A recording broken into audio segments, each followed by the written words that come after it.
Adora était devenue obsédée par l'idée de prendre du poids, croyant que c'était la seule façon pour elle d'être acceptée.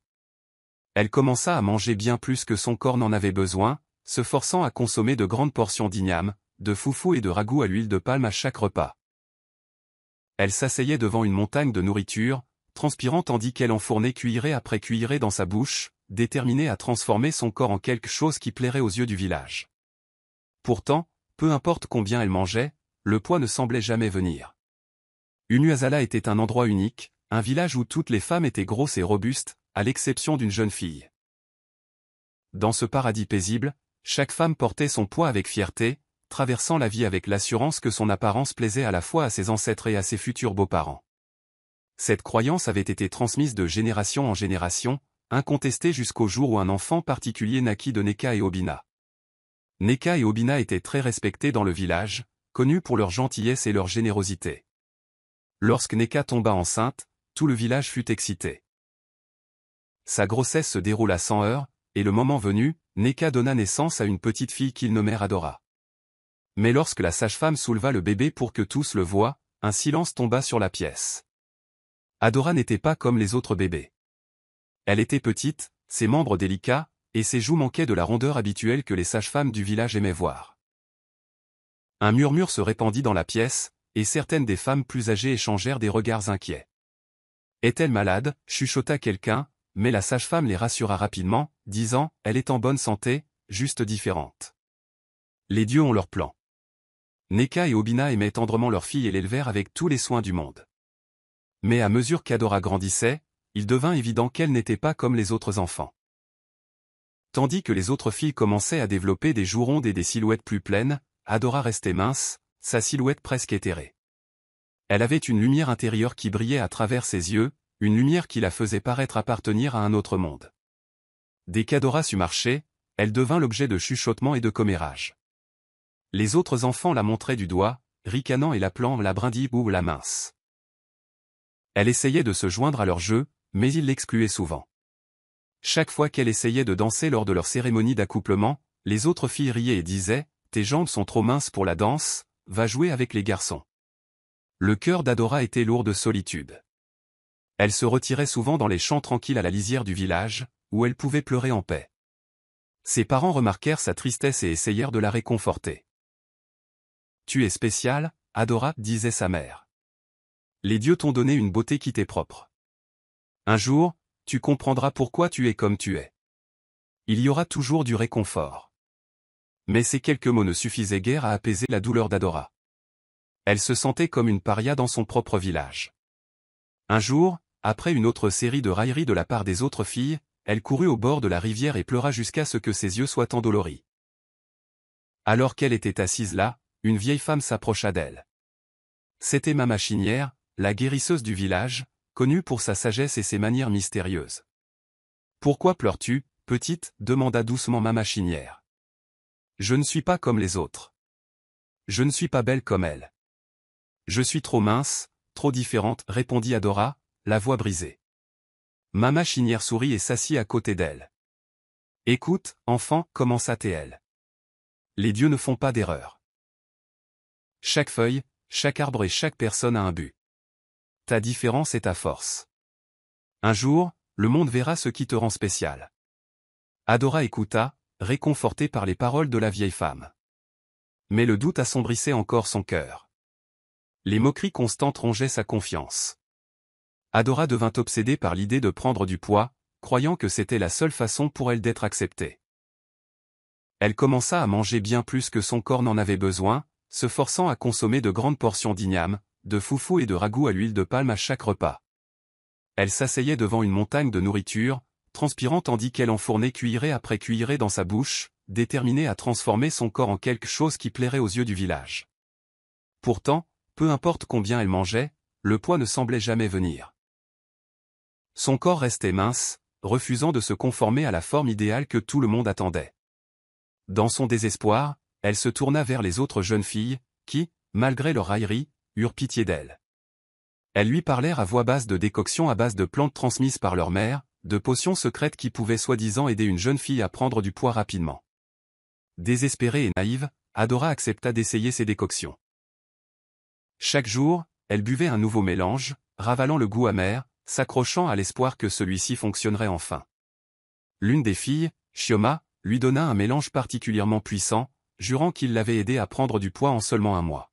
« Bois-le 3 fois par jour, conseilla Chioma. Tu verras bientôt une différence. Continue comme ça, ajouta-t-elle. Adora fit ce qu'on lui disait. Elle buvait la décoction religieusement, ignorant les nausées qui suivaient souvent. Elle sentait son estomac se tordre et se crisper douloureusement, mais elle se persuadait que ce n'était qu'un effet secondaire, une preuve que la potion fonctionnait. Elle devenait plus faible de jour en jour, sa peau pâlissait, mais elle persistait. Le désir d'être acceptée, d'être considérée comme belle, la poussait à endurer l'inconfort. Un matin, Adora se réveilla, se sentant faible, la tête lui tournant. Son corps était trempé de sueur et elle pouvait à peine se tenir debout. Déterminée à continuer, elle se força à boire une autre dose de la décoction, mais dès qu'elle toucha ses lèvres, une douleur aiguë lui transperça l'abdomen. Elle s'effondra sur le sol, se tenant le ventre, sa respiration saccadée. Ses parents, Obina et Neka, entendirent ses cris et se précipitèrent dans sa chambre. Ils la trouvèrent se tordant de douleur, le visage pâle et les lèvres bleues. Neka hurla à l'aide, et en quelques minutes, les voisins s'étaient rassemblés devant leur petite hutte. Mama Chinière, la guérisseuse du village, se fraya un chemin à travers la foule et s'agenouilla à côté d'Adora. « Qu'a-t-elle pris » demanda Mama Chinière avec urgence. Chioma, qui était venue voir si Adora avait déjà pris du poids, s'avança avec hésitation. Elle a bu un mélange pour l'aider à prendre du poids, marmonna-t-elle, incapable de regarder qui que ce soit dans les yeux. Le visage de Mama Chinière s'assombrit. Folle fille, lança-t-elle sèchement. Ne sais-tu pas que ces décoctions sont dangereuses? Tout le monde est différent. Ce qui a fonctionné pour une autre peut tuer quelqu'un d'autre, dit-elle.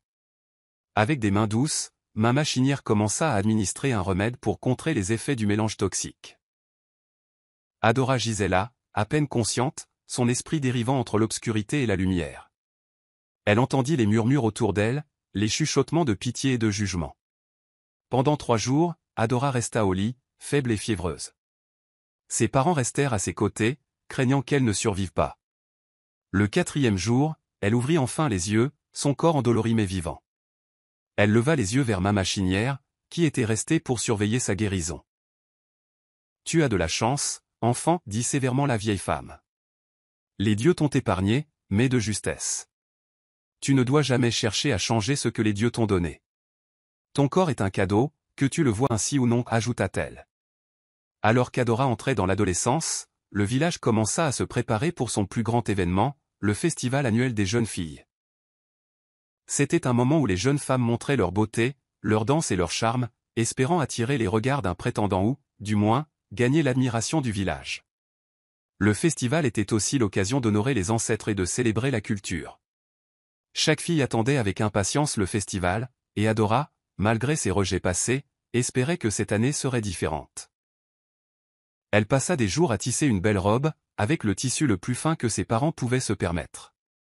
La robe était simple mais élégante, soulignant sa silhouette unique.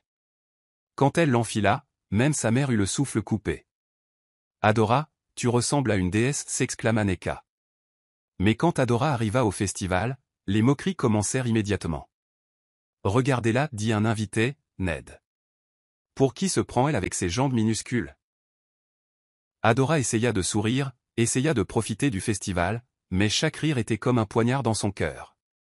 Alors que les tambours commençaient, Adora s'avança pour rejoindre la danse, mais les autres filles lui barrèrent le chemin. « Ce n'est pas ta place ici, dit Ngozi, la fille la plus populaire du village. Va t'asseoir avec les anciens, peut-être qu'ils apprécieront tes os. » La foule rit, et Adora, confrontée à l'embarras, se retourna et s'enfuit. Elle courut à travers les champs, les larmes coulant sur son visage, se sentant plus seule que jamais.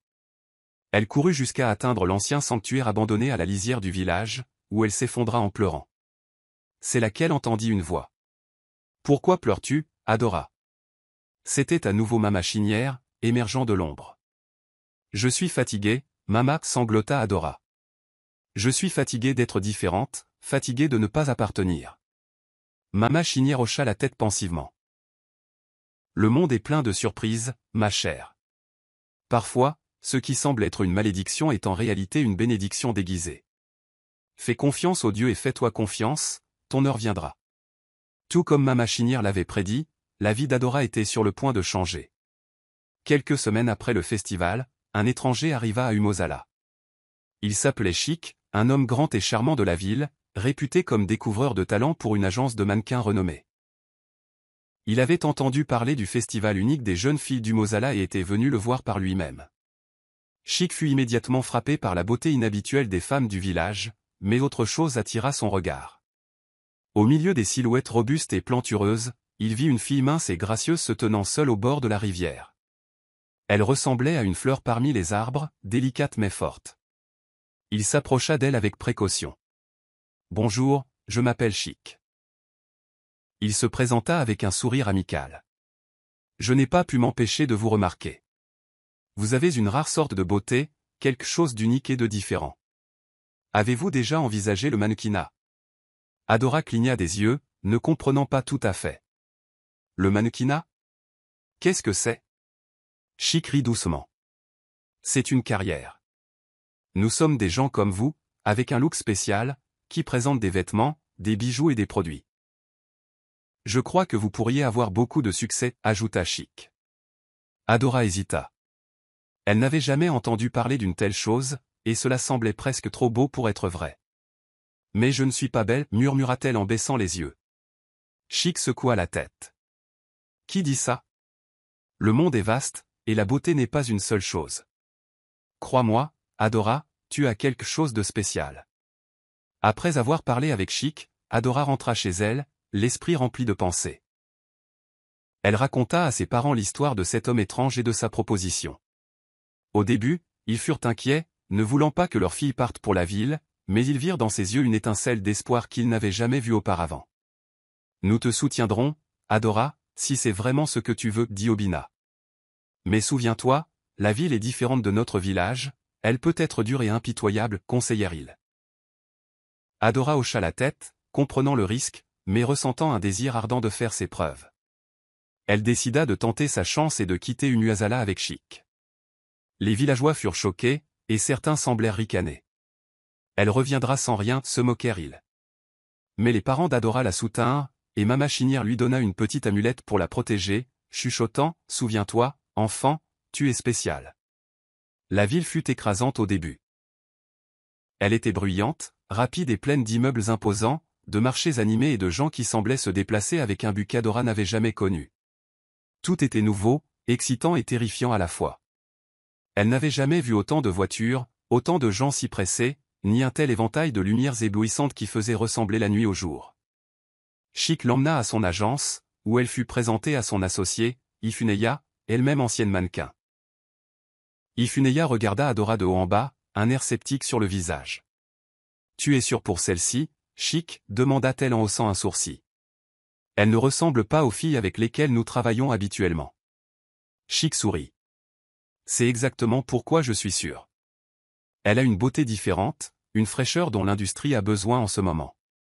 Crois-moi, Ifuneya, il y a quelque chose de spécial chez elle, conseilla Chic. Ifuneya soupira mais accepta de donner une chance à Adora. Ils commencèrent par la formation, lui apprenant à marcher, à poser et à se présenter devant une caméra. Les premières semaines furent difficiles. Adora luttait avec sa confiance, se sentant souvent comme si elle n'appartenait pas à cet endroit. Les filles de la ville avec leurs talons hauts et leurs cheveux parfaits la regardaient et chuchotaient, se moquant de sa maladresse, mais Chic était patient, l'encourageant à chaque étape. « Tu te débrouilles très bien, Adora, disait-il. Sois juste toi-même. Laisse ton unicité briller. » Progressivement, elle commença à trouver son rythme.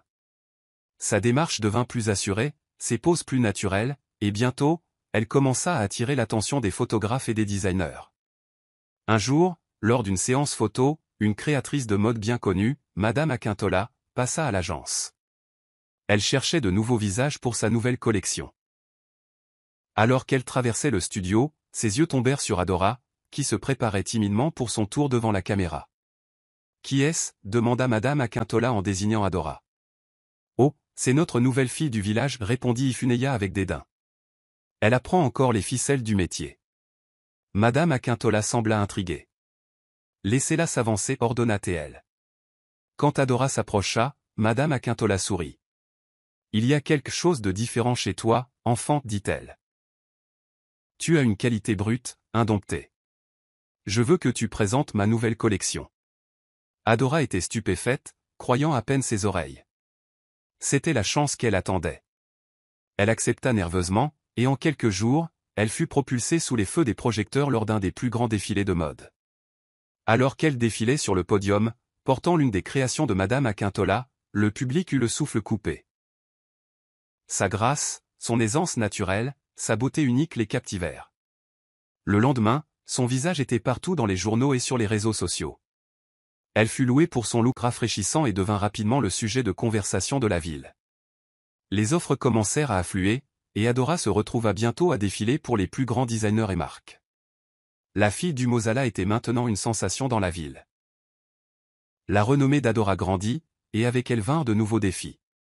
Elle dut naviguer dans la complexité du monde du mannequinat, la jalousie des autres mannequins, la pression de maintenir son image et l'examen constant du public. Elle se retrouva dans des fêtes glamour, côtoyant des célébrités et de riches hommes d'affaires. Pourtant, au milieu de tout ce faste et de ce glamour, elle ressentit une pointe de solitude.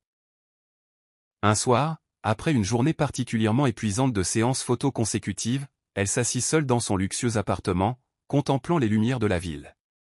Malgré tous ses succès, elle ressentait un vide.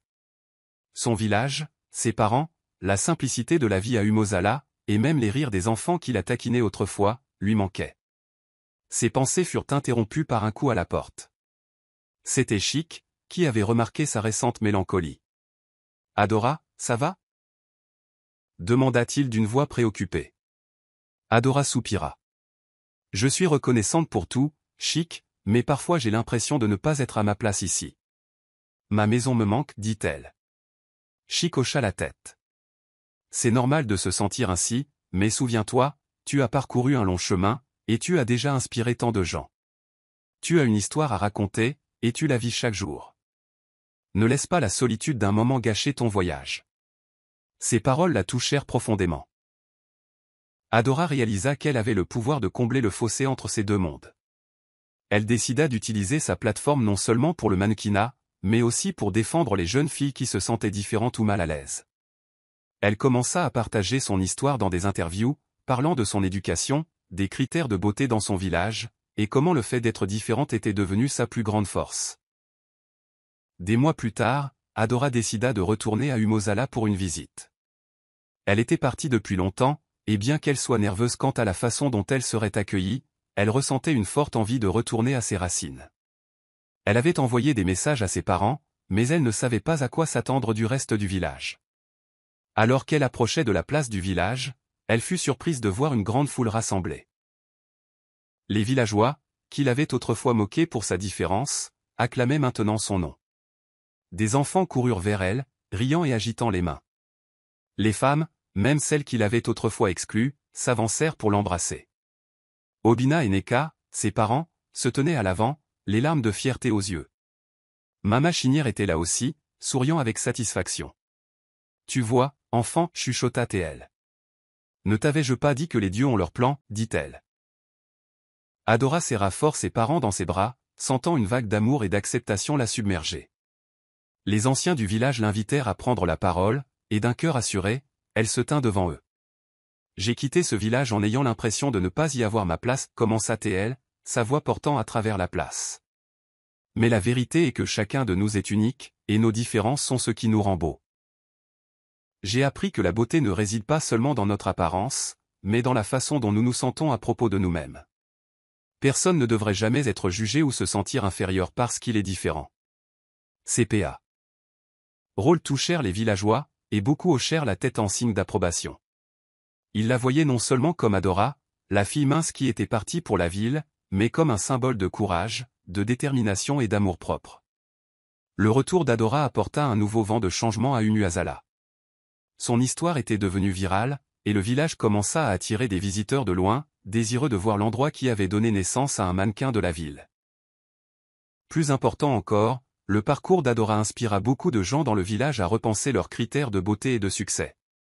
Les femmes du village commencèrent à célébrer leurs propres attributs, et les jeunes filles qui avaient autrefois taquiné Adora la considéraient maintenant comme un modèle.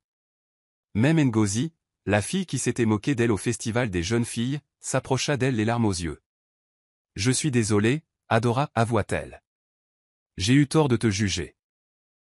Tu nous as montré ce qu'est la vraie beauté. » Adora sourit et l'embrassa. « Nous apprenons tous à notre rythme, répondit-elle chaleureusement. Avant de quitter Unuasala, Adora décida de redonner à sa communauté. Elle utilisa ses revenus pour construire un centre communautaire d'art et d'apprentissage où les jeunes filles et garçons pourraient acquérir des compétences comme le mannequinat, la photographie et même la prise de parole en public. Elle voulait qu'ils aient des opportunités dont elle n'avait jamais osé rêver. Elle nomma le centre la maison de la sagesse de Mama Chinière en l'honneur de la vieille guérisseuse qui l'avait aidée la première à voir sa valeur. Le centre devint rapidement un pôle d'activité, un lieu où les jeunes trouvaient un sens à leur vie et un sentiment d'appartenance. La fille qui avait autrefois pleuré au bord de la rivière à Unuasala était maintenant un symbole d'espoir et de force pour des millions de personnes. Son parcours avait montré au monde que la vraie beauté ne réside pas dans la conformité mais dans le courage d'être soi-même. Merci beaucoup d'avoir regardé. Veuillez aimer et laisser un commentaire nous faisant savoir ce que vous pensez de l'histoire. Veuillez vous abonner si ce n'est pas encore fait. À la prochaine fois, au revoir pour le moment.